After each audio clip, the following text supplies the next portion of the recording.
Saúdo a todos com a paz do Senhor, falando EBD de volta nesta feita com as lições bíblicas CPED, Sala dos Juvenis, e hoje a lição de número 9. Essa lição ela vai ser ministrada no dia 2 de março de 2025 e ela traz por tema Deus levanta profeta. Lembrando sempre que nós estamos sob o tema geral, o tema do trimestre, uma viagem pelo Antigo Testamento. E no Antigo Testamento, nesta viagem, nós vamos notar que o Senhor, de quando em vez, levanta profetas. E este ofício, ele é, vamos dizer assim, ele é levantado, ele é posto, ele é suscitado para diversos fins dentro da obra de Deus, né? Hoje temos em vista aí que somente a questão da profecia, né, seria tão somente para alertar. Mas quando nós olhamos para o Antigo Testamento, e também até João Batista, nós vamos ver que este ofício ele tinha várias facetas.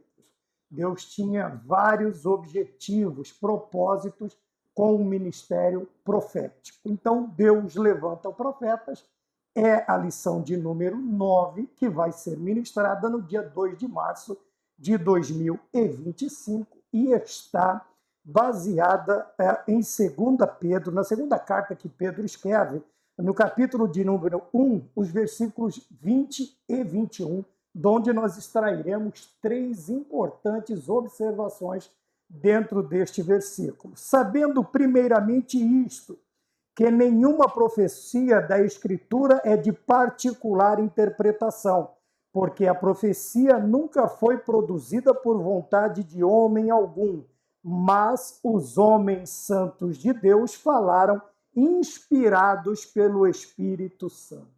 Vamos dizer novamente a referência, segunda carta de Pedro, capítulo de número 1, versículos de número 20 e 21, tá bom?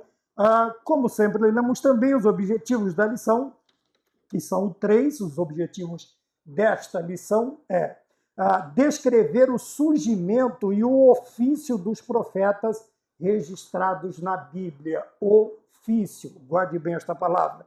O segundo objetivo é distinguir, né, os verdadeiros dos falsos profetas. Entra aqui novamente a questão do julgar, do julgamento. Falamos na aula de ontem sobre o julgar, né? E alguns até virou moda citar, não julgueis para não ser julgado. Mas como conhecer o verdadeiro dos falsos? Como distinguir? Como que nós podemos chegar à conclusão de que um está certo, o outro está errado? A não ser por julgamento. Porém, este julgamento não deve ser um julgamento orgulhoso, um julgamento... Nós vamos ver no decorrer da lição. O último objetivo, refletir sobre a missão dos profetas. Quer dizer, nós vamos pensar, nós vamos analisar qual era a missão, né? Será que eles conseguiram desempenhar, todos os profetas conseguiram desempenhar bem a missão do profeta? Alguns deixaram a desejar, outros nem fizeram. Quer dizer, nós estaremos analisando a lição, falando sobre o Deus levantar profetas. E como eu disse, já no texto áureo, vamos dizer assim, na segunda carta do apóstolo Pedro, no capítulo de número 1, nós temos 3 lições dentro destes 2 versículos. O primeiro é que nós, primeiramente, precisamos saber que, ponto 1, nenhuma profecia da Escritura é de particular interpretação. Quando olhamos para isto, quando prestamos atenção nisto, nós vemos o grande perigo, o grande risco que a igreja moderna ela está enfrentando, que é a questão da interpretação por sua livre e espontânea vontade. No caso, não somente das profecias, mas de toda a Escritura. Ora, e nós precisamos nos preocupar com isto, porque ao analisarmos erradamente, ao pensarmos, ao interpretarmos erroneamente a parte ou partes das Sagradas Escrituras, está em risco a nossa salvação. Está em risco a salvação de muitos, podemos assim dizer. Então, o escritor, Pedro, ele começa, o escritor da segunda carta, que leva o nome do apóstolo Pedro, ele já começa dizendo assim, que nenhuma profecia da Escritura é de particular interpretação. Quer dizer que, para a interpretação, nós temos aí uma escola, né? Nós temos tempo, nós temos a eclesiologia, nós temos a história da igreja, como foi interpretada pelo Antigo Testamento, como foi interpretado o Novo Testamento, como Cristo interpretou, como os apóstolos interpretaram, como os pais da igreja, os reformadores e assim todos aqueles que foram nos trazendo, né, na lição Betel Dominical, nós estamos falando do movimento pentecostal e nós temos a interpretação também do movimento pentecostal, dos dons do Espírito Santo, e nós precisamos nos preocuparmos com isto, porque tem hoje em dia muitas pessoas que se intitulam de vários cargos, vários títulos, vários nomes, e eles trazem aí, estão tentando reinterpretar, estão trazendo uma nova interpretação, uma nova unção, um novo paradigma. São palavras que nós precisamos tomar cuidado, porque tudo isto fala de uma reinterpretação das Sagradas Escrituras. Ora, e isso nós estamos aí vivendo só o Novo Testamento há mais de 2000 anos. Há mais de 2000 anos, com a exegese, com a interpretação, com a homilia e com tudo aquilo que faz parte do culto cristão, propriamente dito. E nós precisamos tomar cuidado. E o escritor ele já diz que nenhuma profecia da Escritura é de particular interpretação. Então, se alguém está tentando trazer uma nova visão, nós precisamos tomar cuidado. 2, fala também que estas profecias elas nunca foram produzidas por vontade de homem algum. Isto nos alerta para a questão que, ao ouvirmos a profecia, ao termos diante de nós a profecia, tanto interpretando profecia como pregação, como a pregação da palavra de Deus, ou uma revelação, seja futura, seja num futuro próximo, num futuro longínquo, nós precisamos saber que estas profecias elas não foram produzidas por vontades de homens. Quer dizer, nenhum homem chegou lá e disse: eu estou com vontade de falar isso, e eu vou instruir isto. De maneira alguma. Ele diz aqui, por vontade de homem algum, mas os santos homens de Deus. Preste bem atenção para este título, com os homens que trouxeram profecia. Vamos chamá-lo de profetas. Então, eles são chamados de santos homens de Deus. Veja que há uma classificação especial, particular, para este ofício. Eles são chamados de santos homens de Deus, como está aqui no versículo de número 20 e 21 de 1 Pedro, da segunda carta de Pedro, capítulo 1. E não somente são santos, e não somente não produziram, e não somente não interpretaram ao seu bel prazer, mas falaram também inspirados pelo Espírito Santo. Ora, nós estamos já aí há praticamente 2 anos falando sobre a inspiração das Sagradas Escrituras, quando Paulo instrui a Timóteo de que toda a Sagrada Escritura é divinamente inspirada, e ela é apta para ensinar, para corrigir, para instruir. Quer dizer, ele diz que as Sagradas Escrituras, Paulo ensinando a Timóteo, ele fala que a inspiração, quer dizer, a forma como ela foi escrita, as palavras que foram utilizadas, as ideias que foram expostas, as doutrinas que foram ensinadas, todas elas vieram da parte de Deus.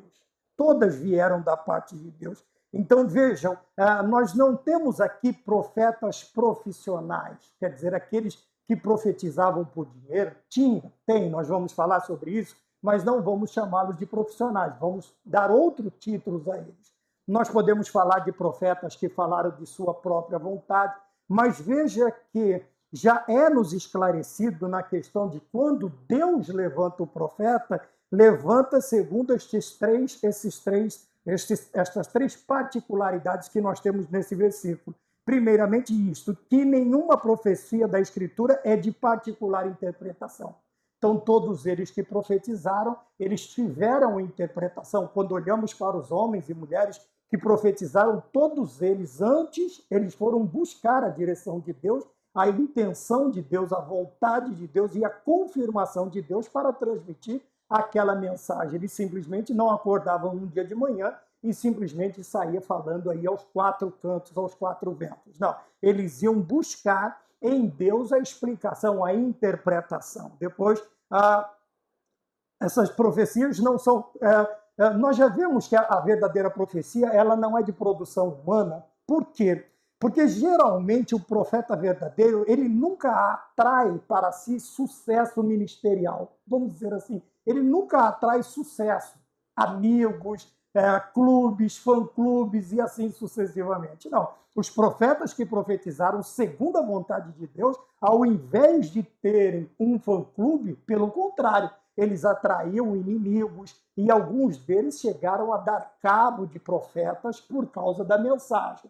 Então, daí nós já temos também que a verdadeira profecia ela não é por vontade de homens, mas por vontade de Deus. Se fosse por vontade de homens, a maioria esmagadora dos profetas não profetizariam aquilo que o Senhor os havia ordenado profetizar. Tá bem? E também, quando nós vemos tudo isto, ao escrever ou ao profetizar, eles são inspirados por Deus. Quer dizer, o Senhor é quem sopra, o Senhor é quem fala com eles aquilo que eles vão falar, aquilo que eles vão profetizar, aquilo que eles vão dizer. E existem profetas que, quando nós olhamos para os seus ofícios, os seus ministérios, os seus períodos de profecia, você vai ver que até as ilustrações são dadas por Deus, até as ilustrações são dadas, são fornecidas por Deus, são inspiradas para que o povo entenda. Escreva em placas, o outro tem que casar com uma meretriz, o outro tem que fazer isto, o outro tem... Até suas vidas, que serviriam de ilustração para as suas profecias, eram inspiradas por Deus, eram dadas por Deus. Então nós precisamos sempre pensar. Quando nós olhamos hoje, quantos ditos profetas, né, que só sabem dizer o que o povo quer, o que o povo gosta, aquilo que lhes traz proventos, né? Aquilo que lhes trazem mantimentos, aquilo que lhes trazem... Quer dizer, são profetas que estão aí para falar segundo a vontade do povo e não a vontade de Deus. E nós vamos ver essa diferença também dentro da lição, tá bem? Nos objetivos nós já falamos que vamos falar sobre o ofício, tá bem? O ofício de profeta, tá? Não era meramente uma profissão, ele não estava ali e passava o resto, não, ele tinha um ofício. Como ofício, ele era um profeta e o Senhor o inspirava e ele transmitia a mensagem, ouvia do povo e levava para Deus novamente, tá bem? A questão do distinguir, do julgar verdadeiros e falsos profetas. Precisamos ter uma questão, um padrão de julgamento um pouco mais apurado, porque nós vemos falsos profetas, ou até nem podemos nem chamar nem de falsos, porque nem profetas são, que simplesmente saem por aí se intitulando, falando aquilo que o povo quer ouvir, e eles obtêm um sucesso gigantesco, estrondoso, enquanto que os verdadeiros profetas são rechaçados, são demitidos, são expulsos, são agredidos, são difamados, né? E uma das coisas que o falso profeta sabe fazer é choramingar, tá? Isto é uma arma muito, baixa dos falsos profetas. O que eles vão fazer? Eles vão lá choramingar no meio do povo para levantar o povo contra os verdadeiros profetas. Levantar o povo contra. Por quê? Porque o falso mente, o verdadeiro fala a verdade e ninguém, ou praticamente ninguém, quer ouvir a verdade.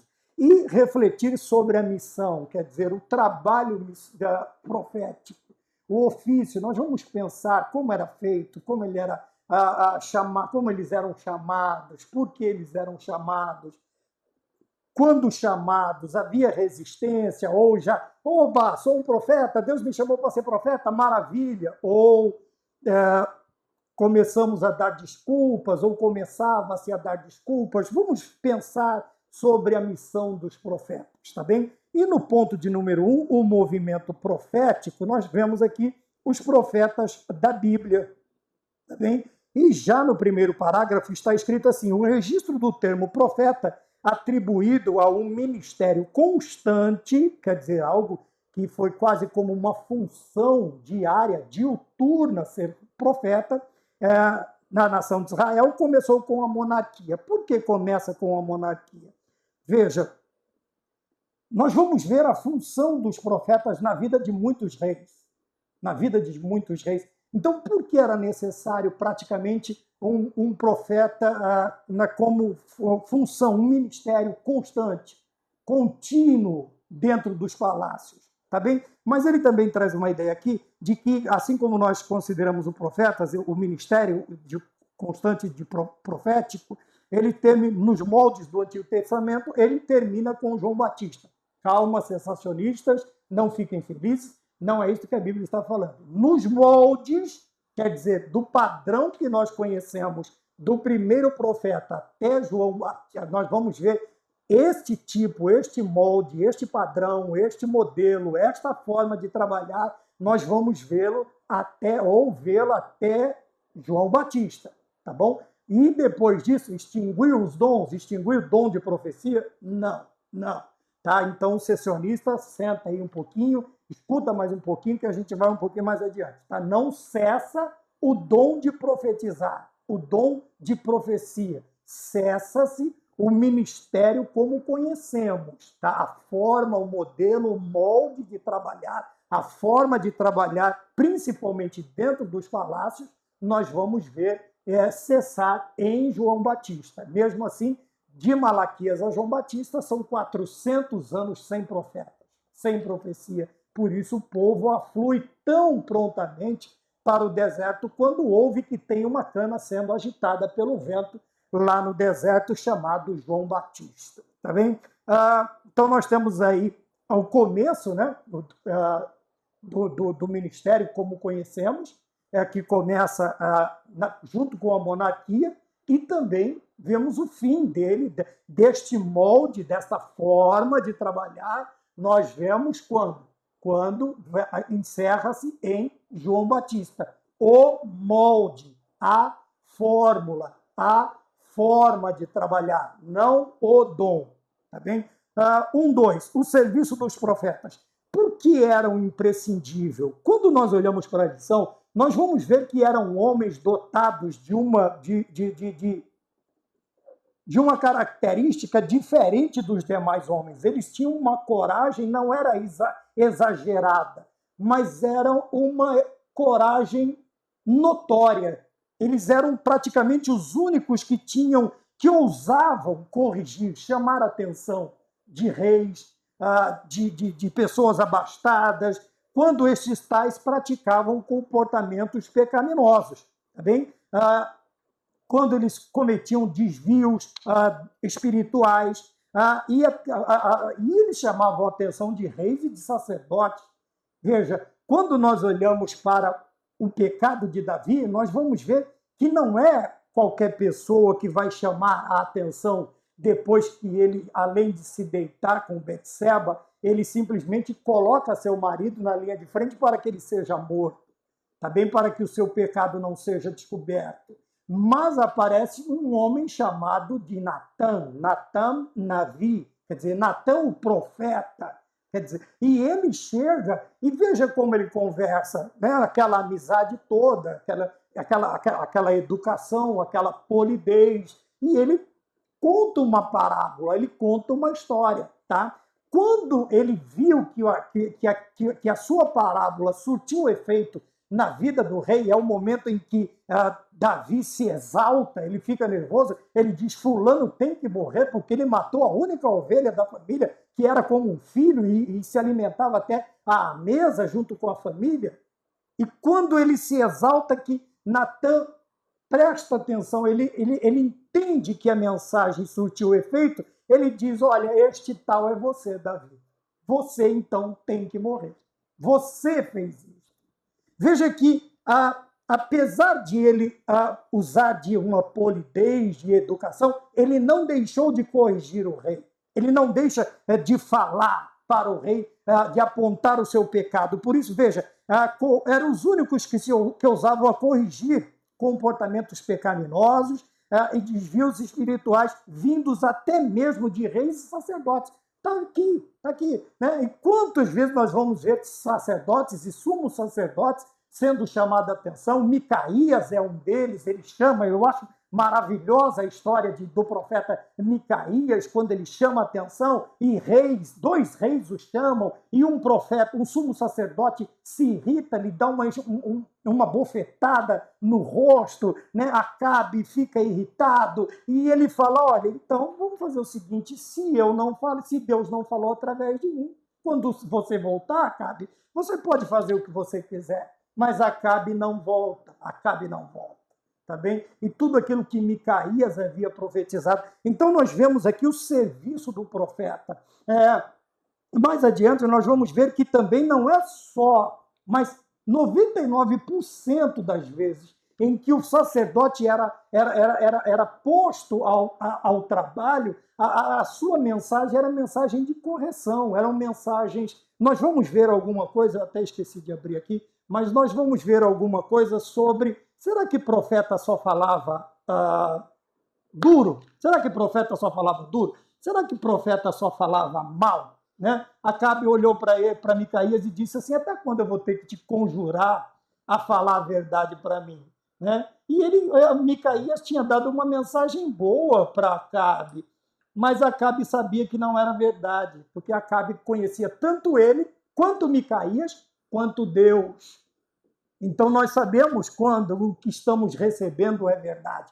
Nós temos esta ciência, porque nós nos conhecemos o profeta e nós conhecemos o nosso Deus. Nós sabemos a situação em que nós estamos. Então, a pergunta é, o profeta, então, sempre falou mal, sempre falou duro, sempre trouxe palavras de juízo, de repreensão, de condenação? Vamos ver no decorrer da lição. Mas aqui, veja, no final ele já traz essa ideia, já que anunciavam tanto o juízo e perdão divino quanto a esperança messiânica e a restauração futura. Então nós vamos analisar essa questão do profeta, principalmente o profeta do Antigo Testamento, falando sobre as mensagens que eles traziam. Então nós vimos aqui o serviço dos profetas. Era imprescindível, era vital. Por quê? Porque eles chamavam a atenção, eles tinham ousadia, não é que eles talvez não tivessem tanto medo, mas a ousadia, a certeza de estar falando segundo a vontade de Deus, fazia com que eles permanecessem firmes diante de reis e de sacerdotes. Então era este o seu serviço, imprescindível para a correção dos reis. Né? Nós vemos aqui, disse sobre Davi, quando ele também tramou a morte de Urias, que era o esposo de Betseba, ele tramou para que ele não descobrisse, e foi chamado a atenção, e não deixou de ser corrigido, nem pelo profeta, nem pelo rei. Tá bom? Então nós temos, no ponto de número 2, dois tipos de profeta. O primeiro tipo, os profetas literários, são aqueles profetas que escreveram as suas profecias, escreveram os seus livros. Tá bom? Eles registraram suas profecias de forma escrita, portanto, são literários, tá bom? De literatura. O segundo, profetas não literários, obviamente é o oposto. Eles profetizaram, mas eles não escreveram suas profecias. Né? Você tem Aías, você tem Elias, Eliseu, Natã, Gade, Micaías, como eu citei, né? Alguns eu sou fã particular desses ministérios, né? De suas formas de trabalhar. de sua consistência no trabalho, da sua constância no trabalho. Então, nós temos aí os dois tipos que nós vimos aqui, profetas literários e não literários. Literários são aqueles que escreveram o que eles profetizaram, e os não literários, eles profetizaram, mas não escreveram aquilo que eles fizeram. Tá bom? A atuação crucial destes servos de Deus, a nação de Israel, e continua sendo nós até hoje, tanto dos literários quanto dos não literários. Tá bem? 3. A missão dos profetas. Agora, nós entramos numa fase muito importante, que é a questão da missão. Qual é a missão do profeta? Qual era a missão do profeta? Qual é a missão do pregador? Qual é a missão do cristão? Qual é, se nós usarmos profecia como pregar a palavra de Deus?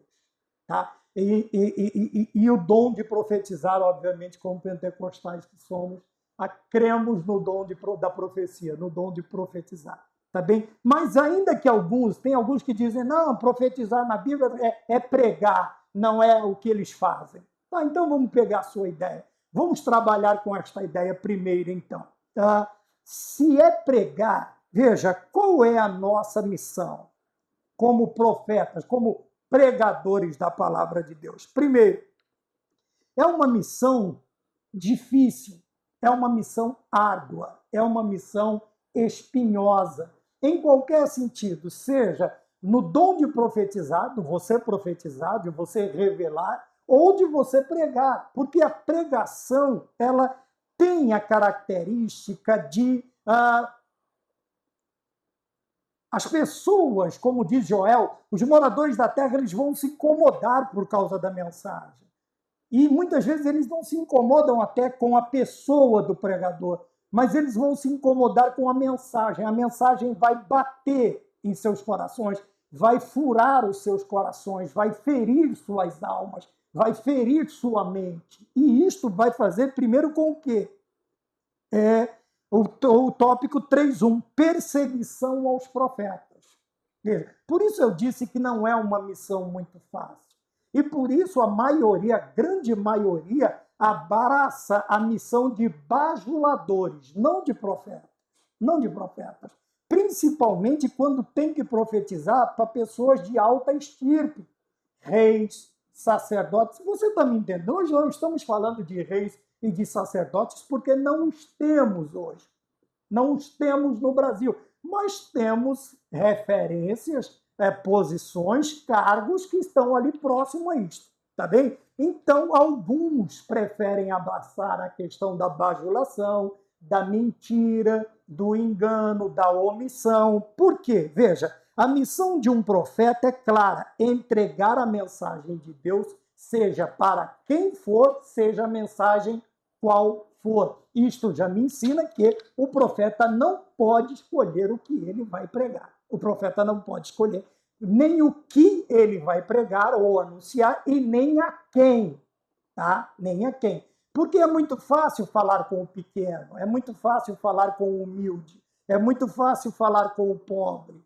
O duro é quando o homem está vestido de linho fino, está andando em carruagens do ano, né? Carruagens caras, roupas caras, sobre suas mesas estão dispostos alimentos caríssimos. Aí fica difícil, né, entregar determinadas mensagens. Outra coisa, é um pedido, é uma opinião minha.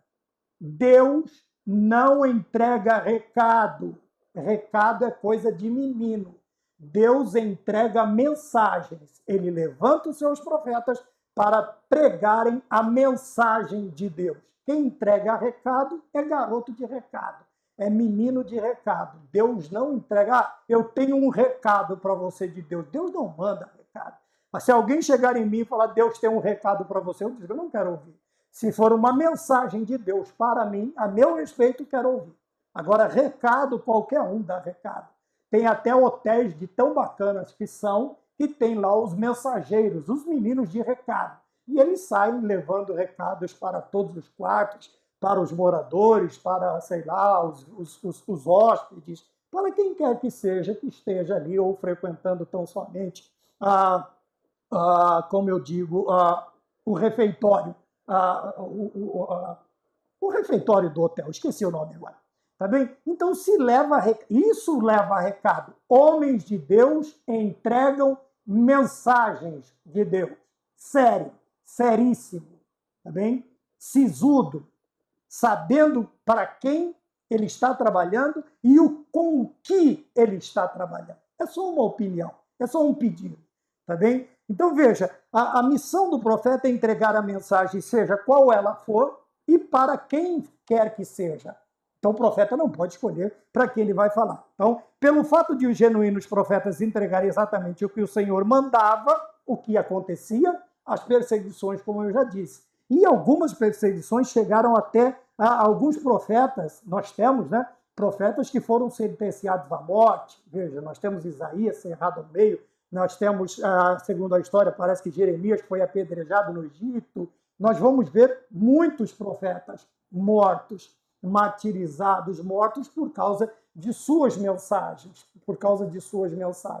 tá bem? Nem todos eles tiveram um final feliz, tiveram uma morte tranquila. Mas veja, isso pelo fato de eles serem genuínos profetas, tá? É por isso que em muitos lugares você vai ver muitos homens e mulheres e jovens amargando bancos, porque são profetas, de verdade. São profetas genuínos, não são bajuladores, mentirosos, enganadores. Tá bem? Não são, não são puxa-sacos. Eles são profetas. E você vai ver Jeremias sendo lançado no poço, Micaías também. Você vai ver Isaías sendo cerrado ao meio, Daniel na cova dos leões. Você vai ver os 3 jovens dentro de fornalhas de fogo aquecidas 7 vezes mais. Então, os genuínos, eles sempre vão passar pelas perseguições. Porém, o apóstolo Paulo sempre foi muito claro em nos ensinar que aqueles que querem fazer a vontade do Senhor piamente, aqueles que querem servir piamente ao Senhor, padecerão perseguições. Padecerão perseguição. E isto fazia com que eles fossem muito perseguidos, e alguns, inclusive, sentenciados à morte, foi o que nós acabamos de dizer. 3:2, mensagem profética de esperança. Bem, é aqui nesta parte, né, que nós vamos falar sobre uma passagem que tem em Jeremias, quando ele está tendo um debate, né? Ele tem um debate no capítulo 28. Eu gosto muito de citar estes 2 versículos do capítulo 28 de Jeremias, o versículo 8 e 9, se você puder deixar aí já no jeito, né? A maioria dos profetas legítimos no Antigo Testamento não só anunciavam um juízo que viria, como também proclamavam a esperança da vinda do Messias e uma restauração futura. A maioria das vezes, quando nós olhamos, ela está sendo referida a Israel. Tá? Apesar de tudo, vocês vão para cativeiros, vocês vão passar por isso, Judá vai passar, Israel vai passar, sendo os 2 reinos, sendo um reino só, Israel vai passar. E até Miqueias, ele diz, olha, não te alegres, ó inimiga minha, ainda que 7 vezes eu caia. Veja, ele não está falando 7 vezes cair em pecado. Miqueias não está falando de cair em pecado. Tem gente que fala assim, ainda que eu caia 7 vezes, o Senhor vai me levantar. Opa! Se você for ver a exegese, ali Miqueias está falando das perseguições e dos aprisionamentos, das dificuldades que o povo de Israel passava. Não está falando de cair em pecado 7 vezes, 8, 10 vezes, que o Senhor vai levantar. Não, não é isso. Não se estribe nessa ideia, porque está errado. Tá bem? Mas ele está dizendo ali, se eu passar por provações, por lutas, por quedas, por causa das dificuldades, das intempéries, das adversidades da vida, o Senhor me levantará de todas elas. E quando ele diz inimiga minha, ele está falando de uma nação. Porque as nações, quando Israel tombava, as nações zombavam, elas riam, porque sabiam que Israel era é uma vara nas mãos de Yahvé, do Deus Todo-Poderoso. Tá bem? Então nós temos aqui, eles também proclamavam a vinda do Messias e a restauração futura. Mas a maioria das vezes que nós vamos ver, eu estou aqui pensando para me lembrar de alguma fora de Israel que foi profetizado a eles. Você já lembrou, eu sei que você já lembrou.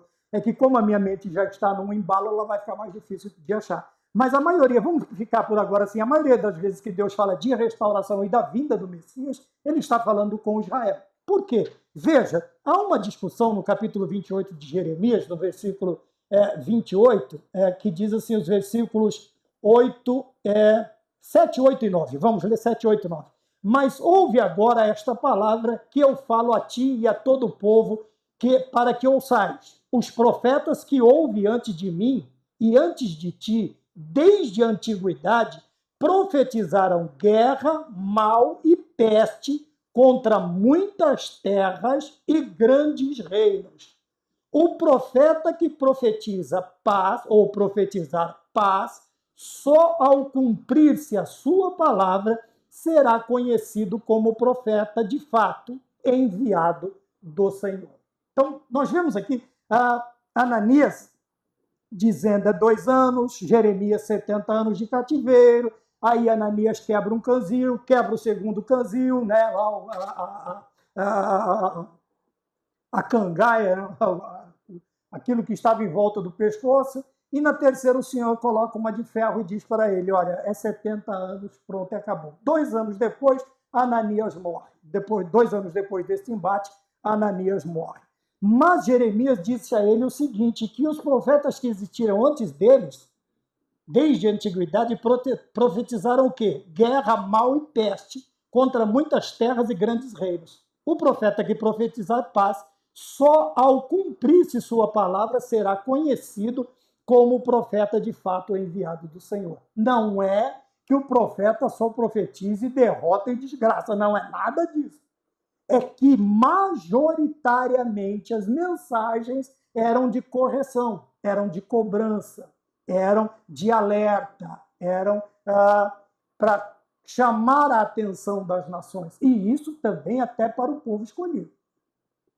De quando em vez havia a mensagem de consolo, de porta aberta, da vinda do Messias, do cumprimento das profecias e assim sucessivamente.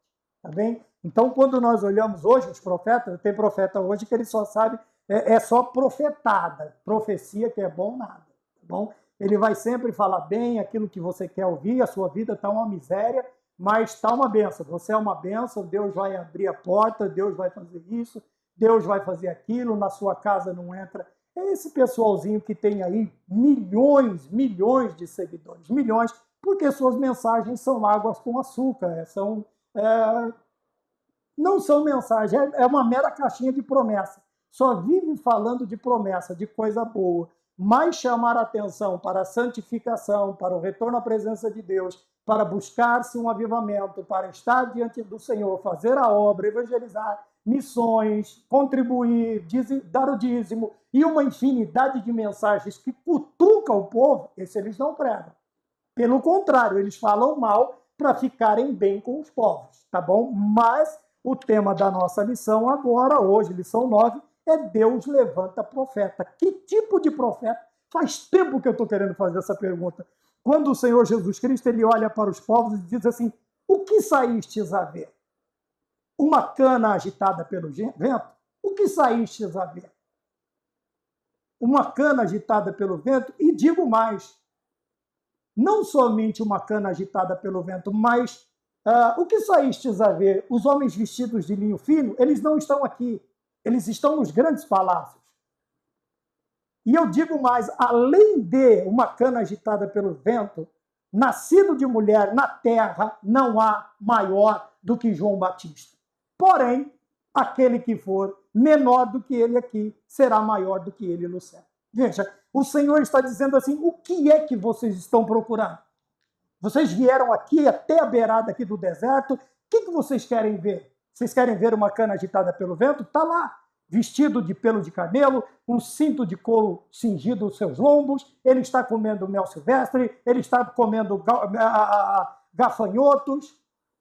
Mas se vocês saíram para ver homens vestidos de linho fino, os bacanas, os profetas da modernidade, eles não estão aqui, eles estão dentro dos grandes palácios, eles estão junto dos reis profetizando, enganando os grandes reis também, enganando uma grande parte da maioria. Já fazia tempo que eu queria usar esse versículo, muito tempo. Mas eu quero perguntar a mim e a você agora, o que é que nós estamos procurando ver? Uma cana agitada pelo vento? Ou nós estamos procurando os homens vestidos de linho fino? Se nós queremos ver o homem, a cana agitada pelo vento, vamos para a beira do deserto. E sabe o que ele vai dizer para nós? Quem vos ensinou a fugir da ira vindoura, ó raça de víboras? Agora, se você for procurar os homens vestidos de linho fino, eles vão dizer, parabéns, você é uma benção. Se você não fosse você, o céu nem existia. Se você não tivesse nascido, nem Jesus Cristo teria efeito se você não tivesse aqui. Então, o que é que nós estamos querendo ver? Profetas levantados por Deus ou homens dando profetadas à torto e à direita aí por uma cesta básica, uma oferta, um carro, um presente, ou sei lá o que eles estão pedindo. Não sei. Vamos mais adiante? Mensagem profética de esperança. Então, nós vimos aqui que existe sim a mensagem, agora a volta de Cristo, nós vamos ter também o Apocalipse, mas qual é a mensagem mesmo? Quem ainda está pregando sobre o inferno? Quem ainda prega sobre a perdição? Quem ainda prega sobre santidade de vida? Quem ainda está pregando sobre mudança de vida?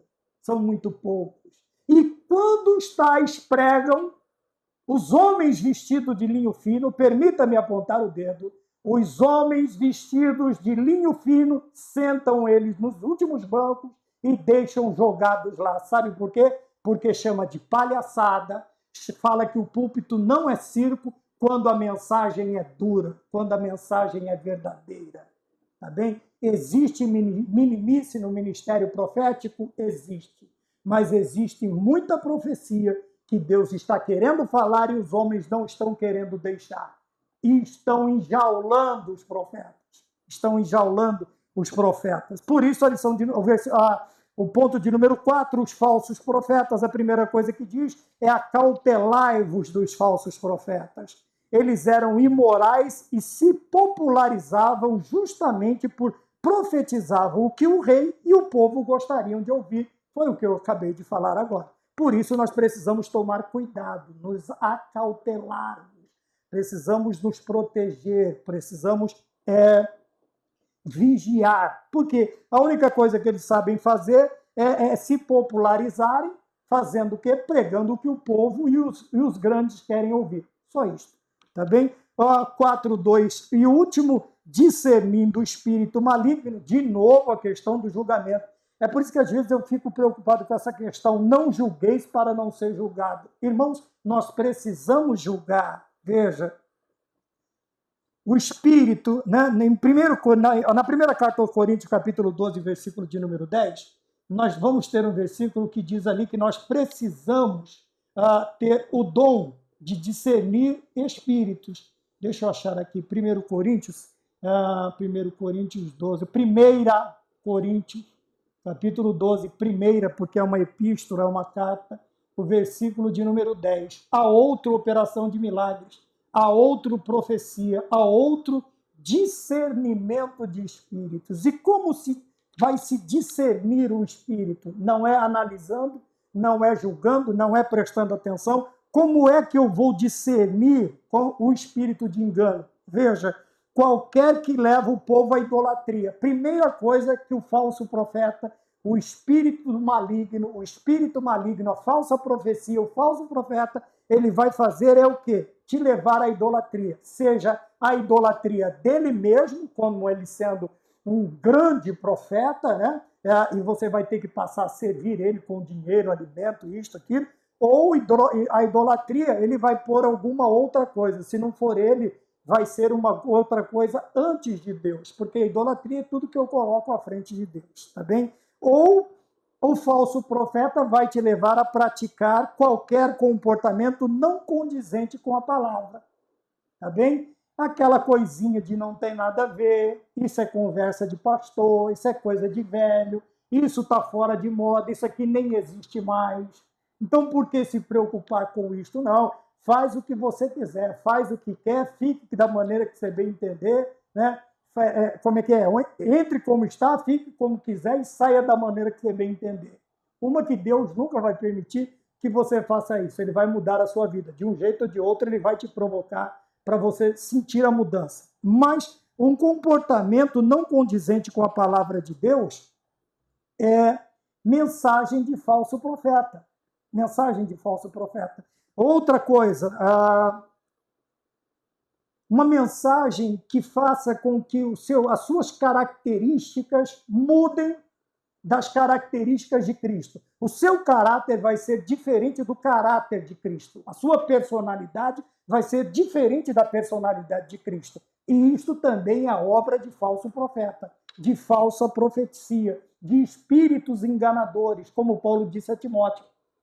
Doutrina de demônios e espíritos enganadores. Então nós vemos aqui, se te levou à idolatria, te tirou dos pés da cruz para te levar para outro lugar, foge do tal profeta. Segundo, se vai te levar a ter um comportamento mundano, um comportamento gentil, um comportamento leviano, um comportamento pecaminoso, isso é falsa profecia. Isso é um falso profeta. Tá bem? E, por último, se ele vai querer mudar o seu caráter. Não, você não precisa mais ser desse jeito, andar assim, assim, assado. Pode mudar tudo isso aí, que isso é coisa do passado. Tome cuidado também, porque se ele está tentando mudar o seu caráter, as suas características, deixar a sua personalidade diferente da personalidade de Cristo. E Paulo diz que, pelo contrário, eu tenho que ser imitador de Cristo, como eu ser imitador dele, como ele imitava Cristo. Veja, então a minha personalidade, o meu caráter tem que estar o mais próximo possível. Então vamos falar o contrário. O verdadeiro profeta, a verdadeira profecia, veja, me leva a adorar cada vez mais a Deus, me leva mais para perto de Deus. Segundo, me ensina, insere na minha vida um comportamento que condiz com a palavra de Deus, com a santificação, com a santidade, com a pureza, com o estar na presença de Deus. E por último, a verdadeira profecia, o verdadeiro profeta, ele vai mudar, moldar, pregar para que meu caráter seja moldado cada vez mais próximo de Cristo, cada vez mais parecido com Cristo, cada vez mais as pessoas olharão para mim e verão em mim Cristo Jesus na minha e na sua vida. Tá bom? Então, veja, é crucial lembrar de que temos também, isto é de suma importância, o Espírito Santo, que vai me mostrar quando é verdadeiro, quando é falso, quando é de Deus e quando não é, quando é o homem, quando é Deus, quando é o diabo. Tá bem? Isso é discernir espíritos. Então, o dom de discernir espíritos, está aqui, discernimento de espíritos, no versículo de número 10, o Espírito Santo vai aguçar esta área na minha vida. E nós vamos começar a perceber e a conhecer quando o profeta é levantado por Deus. Foi a lição que nós analisamos até agora. Então vamos lá. Deus levanta profetas. Se está nas características boas que a lição nos trouxe, façamos. Se está nas características ruins que a lição nos trouxe, fujamos da presença do maligno e nos acheguemos cada vez mais à presença de Deus. Amém? Que Deus nos abençoe e até a próxima lição de número 10, se o Senhor assim nos permitir, e fiquemos todos com a paz do Senhor. Amém.